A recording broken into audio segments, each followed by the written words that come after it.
రాబోయే రోజుల్లో chief election commission కూడా కలవడం కూడా మళ్ళీ జరుగుతుంది. గవర్నర్ గారిని కలిసి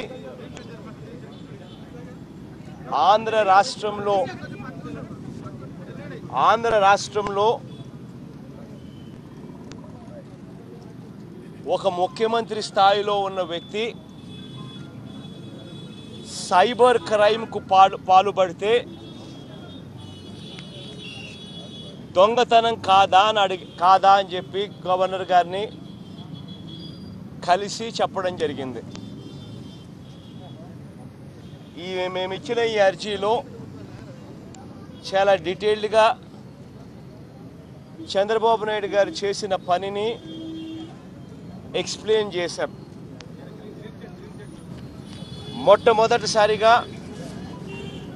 బహుశా రాష్ట్ర చరిత్ర దేశ చరిత్రలో కూడా ఇటువంటి ఎప్పుడూ కూడా సైబర్ క్రైమ్స్ జరిగిండమేమో. ఒక పద్ధతి ప్రకారం ఒక పథకం ప్రకారం ఈ రోజు నుంచి కాదు, ఈ రోజుకి 2 సంవత్సరాల కిందటి నుంచి కూడా ఒక పద్ధతి ప్రకారం చంద్రబాబు నాయుడు గారు ఎలక్షన్స్ను మేనేజ్ చేసే కార్యక్రమం ఎలా చేయాలి అన్న దుర్బుద్ధితో చంద్రబాబు నాయుడు గారు సైబర్ క్రైమ్స్కు పాల్పడ్డారు. ఇదే వ్యక్తి చంద్రబాబు నాయుడు గారిని నేను అడుగుతా ఉన్నా, మీరందరూ కూడా మీడియా కాబట్టి మీరందరూ కూడా దయచేసి ఈ క్వశ్చన్స్ను మీరు కూడా అడగాలని కోరుతా ఉన్నా. ఎందుకనంటే ఇదేదో మేమేదో ప్రతిపక్షంలో ఉన్నాం కాబట్టి మేమేదో ఆరోపణలు చేస్తున్నామని కాదు, నిజంగా ఇది జరగకూడనిది ఎలా జరిగింది అన్నది మీరు కూడా ప్రశ్నించాల్సిన సమయం వచ్చింది అన్నది మాత్రం ఖచ్చితంగా గుర్తుపెట్టుకోమని అడుగుతా ఉన్నా. ఐటీ గ్రిడ్ అని ఒక కంపెనీ మీద రేడ్ జరిగింది. ఐటీ గ్రిడ్ అని చెప్పి ఒక కంపెనీ మీద రేడ్ జరిగినప్పుడు ఆశ్చర్యకరమైన విషయాలు బయటకు వచ్చాయి. తెలుగుదేశం పార్టీకి సంబంధించిన సేవామిత్ర యాప్, తెలుగుదేశం పార్టీకి సంబంధించిన సేవామిత్ర అనే ఒక యాప్, ఈ యాప్ తయారు చేసింది ఎవరు అని అంటే ఐటీ గ్రిడ్ వాళ్ళు తయారు చేసిన కార్యక్రమం. తెలుగుదేశం పార్టీకి సంబంధించిన ఇదే యాప్లో సేవామిత్రలో ఉండకూడని డేటా, ఆధార్ డీటెయిల్స్, అంటే మీకు సంబంధించిన డీటెయిల్స్, ఆధార్ డీటెయిల్స్ స్ట్రిక్ట్గా ప్రైవేట్ వ్యక్తుల దగ్గర కానీ ప్రైవేట్ కంపెనీల దగ్గర కానీ ఎవరి దగ్గర కూడా ఉండకూడని ఈ డీటెయిల్స్ ఏ రకంగా సేవామిత్ర అనే యాప్లో కనపడతా ఉన్నాయి, ఏ రకంగా ఐటీ గ్రిడ్ ఆఫీసుల్లో వాళ్ళ కంప్యూటర్లలో ఇది ఏ రకంగా దొరుకుతూ ఉంది. ఆధార్ డీటెయిల్స్ ఒక ప్రైవేట్ కంపెనీ దగ్గర దొరకడము, ఒక ప్రైవేట్ కంపెనీకి సంబంధించిన కంప్యూటర్లలో దొరకడము, తెలుగుదేశం పార్టీకి సంబంధించిన సేవామిత్ర యాప్లో దొరకడము సబబేనా? Is it justified? ఇది క్రైమ్ కాదా? ఇది ఇన్వేషన్ ఆఫ్ ప్రైవసీ కాదా? ఆధార్ డీటెయిల్సే కాకుండా ఓటర్ల ID data with colour photos, ఓటర్ల ID data with colour photos అంటే దాని అర్థం ఏంటంటే ఇది మాస్టర్ కాపీ. ఈ మాస్టర్ కాపీ అన్నది ఎవరికి అందుబాటులో ఉండదు. అటువంటి ఎవరికి అందుబాటులో ఉండని master copy with colour photos ఏ రకంగా ఈ ఐటీ గ్రిడ్ అనే కంపెనీ ఆఫీసులో వాళ్ళ కంప్యూటర్లలో ఎలా కనపడతా ఉంది, ఏ రకంగా సేవామిత్ర అనే యాప్లో తెలుగుదేశం పార్టీ అఫీషియల్ వెబ్సైట్లో ఏ రకంగా ఇది ఉంది.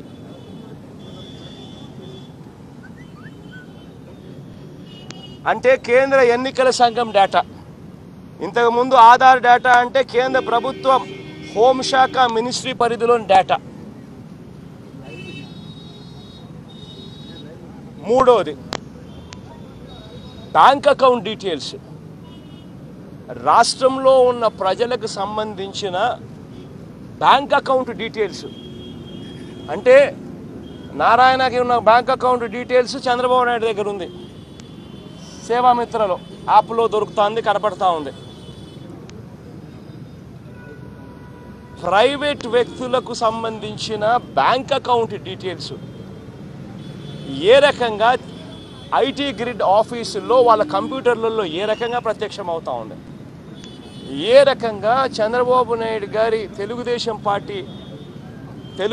పార్టీకి సంబంధించిన యాప్ సేవామిత్రలో ఏ రకంగా ప్రజలకు సంబంధించిన వాళ్ళ వ్యక్తిగత బ్యాంక్ అకౌంట్ డీటెయిల్స్ ఏ రకంగా ప్రత్యక్షం అవుతా ఉన్నాయి. అంటే ఒక మనిషికి సంబంధించిన ఆధార్ డీటెయిల్స్ మీ దగ్గర ఉన్నాయి, ఒక మనిషికి సంబంధించిన బ్యాంక్ అకౌంట్ డీటెయిల్స్ మీ దగ్గర ఉన్నాయి, ఒక మనిషికి సంబంధించిన కలర్ ఫోటోతో సహా కూడిన ఎలక్టోరల్ డీటెయిల్స్ మీ దగ్గర ఉన్నాయి. అంటే దాని అర్థం ఏంది? రేపొద్దున మీరంతకు మీరే ఆధార్ డీటెయిల్స్ మీ దగ్గరే ఉన్నాయి, బ్యాంక్ అకౌంట్ డీటెయిల్స్ మీ దగ్గరే ఉన్నాయి. మీరు రేపొద్దున ఏం చేసినా కూడా ప్రజలు మోసపోరా, ప్రజలు అమ్ముడుపోరా, ప్రజలు నాశనమైపోరా? ఈ రకమైన డీటెయిల్స్ ప్రైవేట్ వ్యక్తుల దగ్గర ఉండకూడదు, ప్రైవేట్ సంస్థల దగ్గర ఉండకూడదు. అలాంటిది ఇటువంటి డీటెయిల్సే కాకుండా చంద్రబాబు నాయుడు గారు గత 2.5 సంవత్సరాలుగా రకరకాల సర్వేల పేరుతో ప్రజల దగ్గర నుంచి ఏకంగా గవర్నమెంటే వాళ్ళ దగ్గరికి వెళ్ళి సర్వేలు చేసింది. పల్స్ సర్వే అని, ఆర్టీజీఎస్ అని రకరకాల పేర్లతో చంద్రబాబు నాయుడు గారు ప్రజల దగ్గరికి వెళ్ళి వాళ్ళ ప్రతి ఇంటి తలుపు కొట్టి ఏకంగా గవర్నమెంట్నే పంపించి సర్వేలు చేయించినారు. ఆ సర్వేలు చేసిన ఆ డేటా కూడా చంద్రబాబు నాయుడు గారి సేవామిత్రలో అవి కూడా అనుసంధానం చేశారు. అంటే ఇవన్నీ కూడా అనుసంధానం చేసి సేవామిత్రలో రిజిస్టర్ అయిన తెలుగుదేశం పార్టీ నాయకులకు వాళ్ళ ట్యాబులకు ఈ డేటాను పంపించినారు. పంపించిన తర్వాత ఆ తెలుగుదేశం పార్టీ నాయకులు వాళ్ళ గ్రామాలలో ఈ ట్యాబ్ తీసుకుని ప్రతి ఇంటికి వెళ్ళి ప్రతి ఇంట్లోనూ సర్వే చేశారు. ఈ ఓటర్ ఎవరు, ఈ ఓటర్ ఏ పార్టీ వైపు మొగ్గు చూపుతా ఉన్నారు, ఈ ఓటర్ తెలుగుదేశం పార్టీకి ఓటేసే పరిస్థితి ఉందా, ఈ ఓటర్ వైసీపీకి ఓటేసే పరిస్థితి ఉందా, ఈ ఓటర్ ఎవరి పక్షాన ఉన్నాడు అని చెప్పి ఈ డీటెయిల్స్తో తెలుగుదేశం పార్టీ నాయకులు గ్రామాలకు వెళ్ళి సర్వే రిజిస్టర్ అయి ఉన్న సేవామిత్రలో రిజిస్టర్ అయి ఉన్న తెలుగుదేశం పార్టీ నాయకులు గ్రామాలకు వెళ్ళి చేసిన పని ఇది. ఆ తర్వాత ఎవరైతే వాళ్ళకు ఓటేయరో అని చెప్పి ఆ సర్వేలలో తేలితే ఆ ఓట్లన్నీ కూడా ఒక పద్ధతి ప్రకారం, ఒక పథకం ప్రకారం గత 2 సంవత్సరాలుగా డిలీట్ చేయడం మొదలు పెడతా ఉన్నారు. 2 ఓట్లను యాడ్ చేయడం మొదలు పెడతా ఉన్నారు. అంటే వాళ్ళకు అనుకూలంగా ఓటు వేస్తూ ఉన్నాడు అని చెప్పి ఎవరైనా అనిపిస్తే వాళ్ళ ఓట్లు ఒకటి కాదు 2 ఓట్లు కనిపిస్తూ ఉన్నాయి. అంటే ఓట్లు ఒకవైపున డూప్లికేట్ ఓట్లను క్రియేట్ చేయడం, ఒకవైపున ఓట్లు పెంచడం, రెండో వైపున అనుకూలంగా ఉన్న ఓట్లను ఒక పద్ధతి ప్రకారం తొలగించడం. గత 2 సంవత్సరాలుగా చంద్రబాబు నాయుడు గారు ఒక పద్ధతి ప్రకారం, పథకం ప్రకారం చేస్తూ వస్తూ ఉన్నారు. ఇది చేస్తూ ఉన్నాడు చంద్రబాబు నాయుడు గారు అని చెప్పి మేము 2018 సెప్టెంబర్లో ఎలక్షన్ కమిషన్ వాళ్ళు మొట్టమొదటిసారిగా ఎలక్షన్ రోల్స్ రిలీజ్ చేసినారు. సెప్టెంబర్ 2018 సెప్టెంబర్లో వాళ్ళు ఎలక్టోరల్ రోల్స్ రిలీజ్ చేస్తే మొత్తం ఆ రోల్స్ అన్నింటినీ కూడా పూర్తిగా మేము స్టడీ చేసినాం. ఎందుకనంటే మా భయం ఎందుకు అని అంటే చంద్రబాబు నాయుడు గారు ఇటువంటి అన్యాయమైన పనులు చేస్తూ ఉన్నాడు కాబట్టి మా భయం ఏమిటి అని అంటే లాస్ట్ టైం మేము ఓడిపోయింది కేవలం మాకు చంద్రబాబు నాయుడు గారికి మధ్య ఓట్ల తేడా కేవలం 1%, 5 లక్షల ఓట్లు. అందుకనే ప్రతిదీ కూడా చాలా జాగ్రత్తగా చూడాలన్న దృక్పథంతో మొత్తం ఎలక్టోరల్ రోల్ సెప్టెంబర్లో పబ్లిష్ అయితే మొత్తం దాని మీద స్టడీ చేసి అందులో 56 లక్షల ఓట్లు రకరకాల పారామీటర్స్తో డూప్లికేట్ ఓట్లు డబల్ ఓట్లుగా నమోదై ఉన్నాయి అని చెప్పి లెక్కలు తేల్చినాం. One individual having 2 votes using same voter ID. Voters of invalid age. Duplicate votes where voter name, father, husband name, house number, age and gender are the same. Ila rakarakala categories lo voters who have both in Andhra Pradesh and in Telangana. Ila rakarakala categories lo 56 లక్షల ఓట్లను ఆ టైంలో మేము identify చేసి కోర్టులో case వేసినాం. కోర్టులో కేసేసి 24 pen డ్రైవ్లు కోర్టులకు సబ్మిట్ చేసినాం. సిఈసికి రిపోర్ట్లు ఇచ్చినాం. సిఈసికి మేము రిపోర్ట్లు ఇచ్చిన తర్వాత ఆశ్చర్యకరం ఏంటంటే సిఈసికి మేము రిపోర్ట్లు ఇచ్చి కంప్లైంట్ ఫైల్ చేసిన తర్వాత ఇవన్నీ మారుస్తారు, ఇవన్నీ మార్పు జరుగుతాయి, ఇవన్నీ యాక్షన్ తీసుకుంటారు అని అనుకుంటే, ఎంక్వైరీ చేసి వెరిఫై చేస్తారని అనుకుంటే వెరిఫై చేయకుండా యాక్షన్ తీసుకోకుండా ఏకంగా జనవరి వచ్చే నాటికి అవి ఇంకా 3 లక్షల ఓట్లు డూప్లికేట్ ఓట్లు పెరిగాయి. అంటే 59,16,000 ఓట్లకు చేరినాయి. అప్పుడు మేము మళ్ళీ జనవరిలో మళ్ళీ ఎలక్షన్ కమిషన్ను మళ్ళీ వెళ్ళి కలిసి ఎలక్షన్ కమిషన్కు మళ్ళీ స్వయంగా నేను రిప్రజెంట్ చేసి మళ్ళీ ఒకసారి వాళ్ళకు 24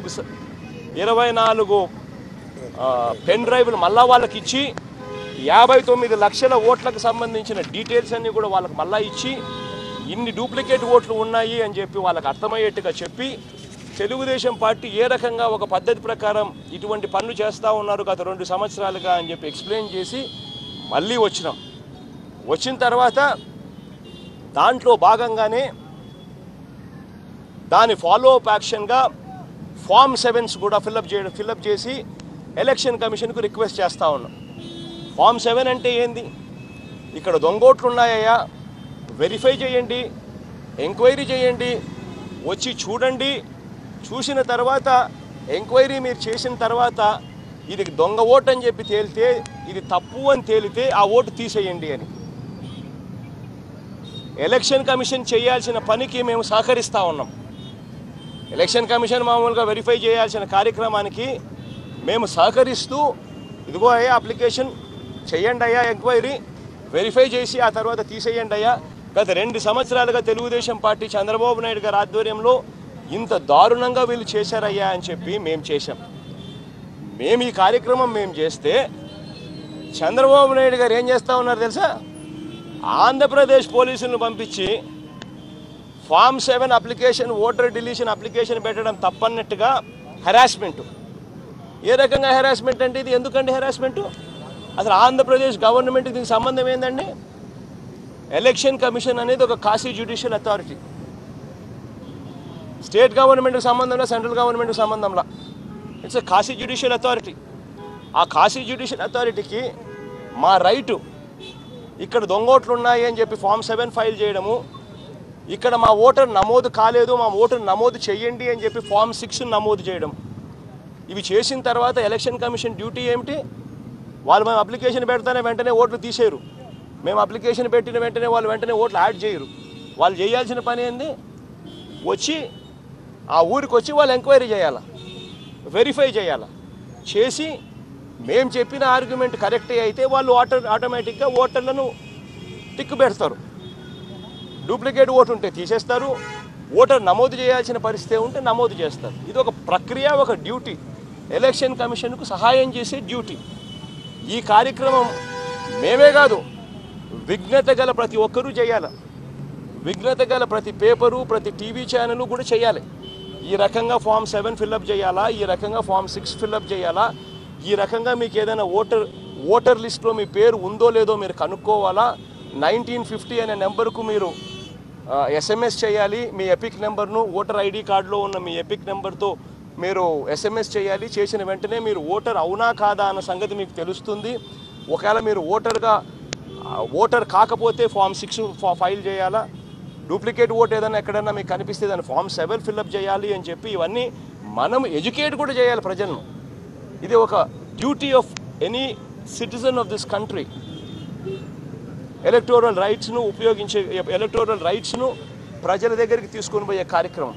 కానీ చంద్రబాబు నాయుడు గారు దీని మీద ఎంక్వైరీ జరగకూడదని, దీని మీద ఎంక్వైరీ జరిగితే దొంగ ఓట్లు ఊడబెరికే కార్యక్రమాలు జరుగుతాయని ఏం చేస్తూ ఉన్నారండి చంద్రబాబు నాయుడుకు భజన పాడేందుకు ఒక ఈనాడు, ఒక ఆంధ్రజ్యోతి, ఒక TV5, ఇంకా ఎల్లో మీడియా వీళ్ళంతా కలిసి ఏం చేస్తూ ఉన్నారు?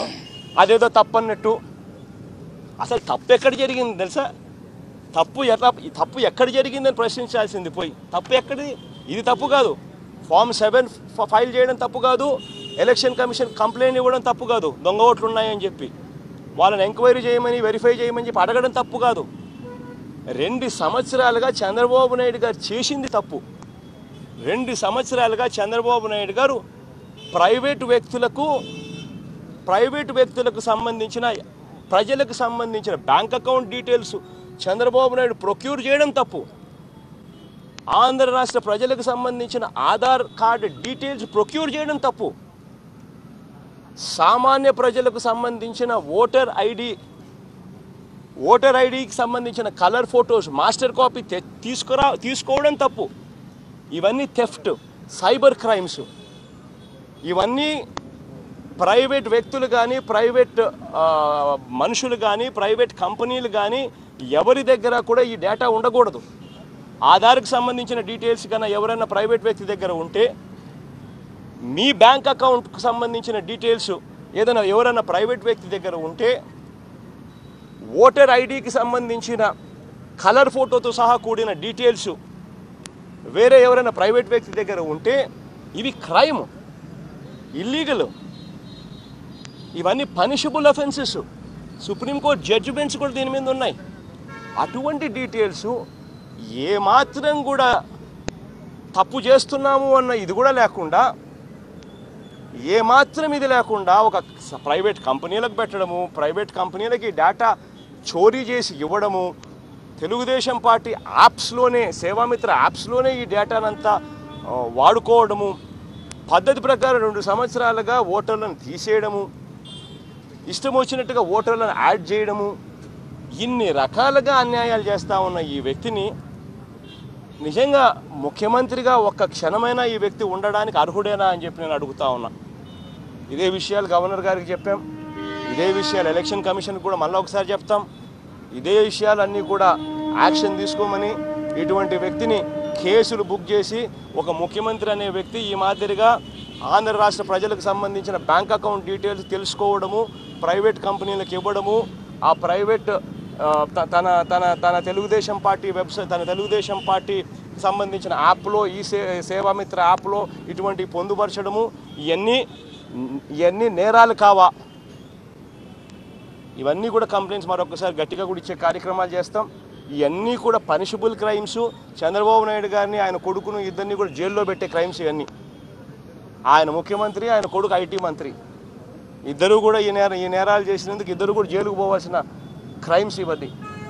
In spite of all these things Chandrababu Naidu గారు అవి టాపిక్ డైవర్ట్ చేస్తూ, ఆ టాపిక్ పక్కకు పోయేట్టుగా చేస్తూ, టాపిక్ లేనిది ఒక టాపిక్గా క్రియేట్ చేస్తూ, Form 7 ఫైల్ చేయడం ఏదో ఒక తప్పన్నట్టుగా ఆయన చేసినాడు. తప్పంతా 2 సంవత్సరాల నుంచి ఓటర్లను, డూప్లికేట్ ఓటర్లను యాడ్ చేసినాడు, ఆయన ఓటర్లను తొలగించినాడు, ఆయన ఓటర్లకు నచ్చిన వాళ్ళందరినీ డూప్లికేట్ రెండు ఓట్లు పెట్టినాడు.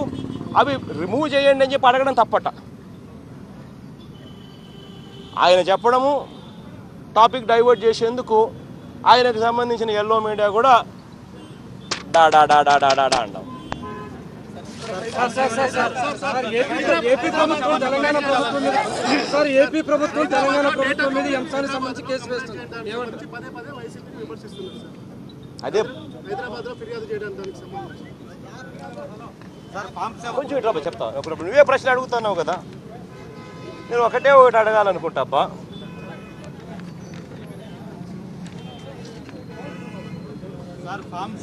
ఒక నిమిషం. దొంగతనం అన్నది ఎక్కడ జరిగితే అక్కడ కేసు పెడతారు. దొంగతనం అనేది ఎక్కడ జరిగితే అక్కడ కేసు పెడతారు. దొంగతనం ఎక్కడ చేస్తే అక్కడ. నువ్వు ఆంధ్రాకు సంబంధించిన ఆంధ్రాకు సంబంధించిన ఇప్పుడు ఆంధ్రాకు సంబంధించిన వాళ్ళు ఎవరన్నా వచ్చి జూబ్లీ హిల్స్లో మీ ఇల్లు ఎక్కడ మీ ఇంట్లోకి వచ్చి దొంగతనం చేస్తే నువ్వు పోయి ఆంధ్రాలో కేసు పెడతావా, లేకపోతే నువ్వు లోకల్గా మీ స్టేషన్ పీసీ స్టేషన్ ఎక్కడైతే అక్కడ ఎస్ఆర్ నగర్లో పోయి నువ్వు కేసు పెడతావా? నువ్వు ఇప్పుడు జరిగింది ఎక్కడ జరుగుతుంది ఇది? వాళ్ళు పోయి అసలు వాళ్ళ ఆఫీసులన్నీ ఇక్కడ ఉన్నాయి, ఇక్కడ ఆఫీసులు పెట్టుకొని యథేచ్ఛగా ఇక్కడి నుంచి చేయకూడని పనులన్నీ చేస్తూ ఉంటే కేసు ఇక్కడ పెడతారా? ఎవరన్నా ఎక్కడన్నా లేని చోట ఎవడన్నా పెడతాడా? అమెరికాలో ఏదైనా క్రైమ్ జరుగుతుందంటే ఇండియాలో ఎవడన్నా కేసు పెడతాడా? అమెరికాలో ఆఫీస్ ఉంటే ఇండియాలో ఎవడన్నా కేసు పెడతాడా? వాళ్ళ ఆఫీస్ తెలంగాణలోనే ఉంది, వాళ్ళ ఆఫీస్ హైదరాబాద్లోనే ఉంది కాబట్టి హైదరాబాద్లోనే ఎవడన్నా కేసు పెడతాడు. అంతేగాని దానికి సంబంధించి ఆంధ్రాకు తెలంగాణకు మధ్య ఏదో గొడవ అన్నట్టు చేసేది తప్పు, చేయకూడని తప్పు. అసలు ఆంధ్ర రాష్ట్రానికి సంబంధించిన ప్రజలకు సంబంధించిన బ్యాంక్ అకౌంట్ డీటెయిల్స్ ప్రైవేట్ వ్యక్తుల దగ్గర ఉండడం ఏందండి? ఆధార్ డీటెయిల్స్ ప్రైవేట్ వ్యక్తుల దగ్గర ఉండడం ఏందండి?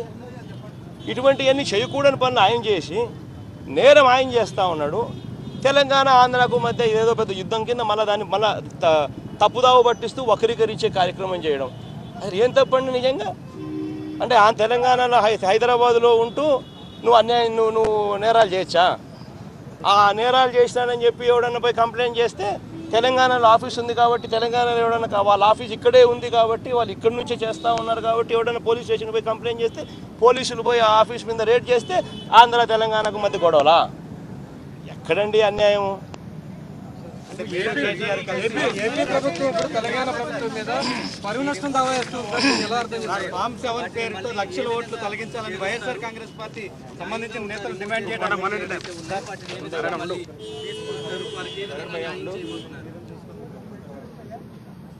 ఈ రకంగా 59 లక్షల ఓట్లకు సంబంధించిన డీటెయిల్స్ 24 పెన్ డ్రైవ్స్లో గత 2 సంవత్సరాలుగా చంద్రబాబు నాయుడు గారు ఎలా చేశారు, ఏం చేశారు అని చెప్పి డీటెయిల్డ్గా చెప్పాం. ఈ 59 లక్షల ఓట్ల మీద ఎంక్వైరీ చేయండి అని చెప్పి ఫామ్ 7s కూడా ఫిల్అప్ చేసే కార్యక్రమాలు కూడా చేశాం. ఎలక్షన్ మనం ఫామ్ 7 మనం ఫిల్అప్ చేస్తాము అని అంటే దాని అర్థం వాళ్ళ ఓట్లు తీసేస్తారని కాదు. ఎలక్షన్ కమిషన్ రిక్వెస్ట్ చేయడం, అయ్యా రండి అయ్యా ఈ ఊరికి, ఈ ఊరిలో దొంగోట్లు ఉన్నాయి, ఈ ఊరిలో చంద్రబాబు నాయుడు గత 2 సంవత్సరాలుగా చేసింది ఇదే పనే, 1 ఓటును 2 ఓట్లుగా చేసినాడు, మా వాళ్ళ ఓట్లను తొలగించేసి ఈ ఎంక్వైరీ చేయండి, వెరిఫై చేయండి, వెరిఫై చేసిన తర్వాత దీంట్లో తప్పు ఉన్నాయి అని అంటే తీసేయండి అని చెప్పి దట్ ఈస్ ఫామ్ 7. ఫామ్ 7 అంటే మనం ఫైల్ చేసిన వెంటనే వాళ్ళు తీసేస్తారు కాదు, ఎవడు తీసేయడట్లా. ఫామ్ 7 ఫైల్ చేస్తే దాని అర్థం ఏంటంటే రిక్వెస్ట్ ఫర్ ఎంక్వైరీ అని. Form 7 initiates request for enquiry. Form 7 initiates request for enquiry. ఆ రిక్వెస్ట్ ఫర్ ఎంక్వైరీతో ఎలక్షన్ కమిషన్ వాళ్ళు వచ్చి వెరిఫై చేసి తప్పులు దొరికితే తప్పులు నిజమని చెప్పి తెలిస్తే తీసేస్తారు. ఒకవేళ తప్పులు దొరకలేదనుకో ఏం చేయరు, యథావిధిగానే ఉంటాయి. ఫామ్ 7 ఫైల్ చేయడం తప్పు కాదు, నేరం కాదు.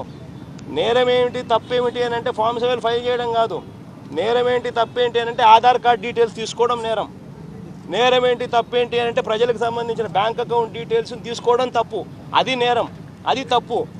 నేరం ఏంటి తప్పేంటి అని అంటే నీకు సంబంధించిన photo, colour photo, master copy ఎవరి దగ్గర ఉండదు, అది ఎలక్షన్ కమిషన్ దగ్గరనే ఉంటుంది. వాళ్ళ దగ్గర నుంచి దొంగలించి నీ వెబ్సైట్లో నీ యాప్లో పెట్టుకోవడం తప్పు, అది నేరం. ఇవి నేరాలు.